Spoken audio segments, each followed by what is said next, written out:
Hello viewers, welcome back to the channel. In this video I'll show you how to fix Roblox upgrade problem. Okay, let's get started. First open your Roblox app and you can see this is the problem, Roblox update problem.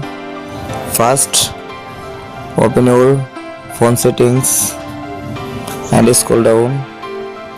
Now tap on apps option, then tap on search bar, search for Roblox. Tap on Roblox app and tap on force stops. Okay, scroll down, tap on storage, tap on clear cache and clear data, delete. Okay, back, and now tap on the permission option and first to last allow all permission.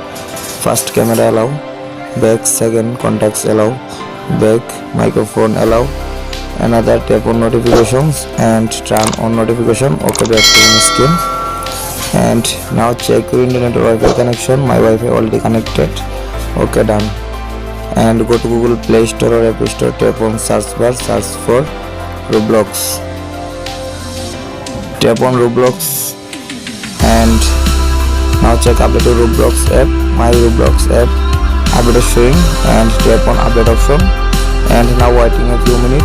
Now complete your update and now open your Roblox app, and I hope easily your problem has been solved successful.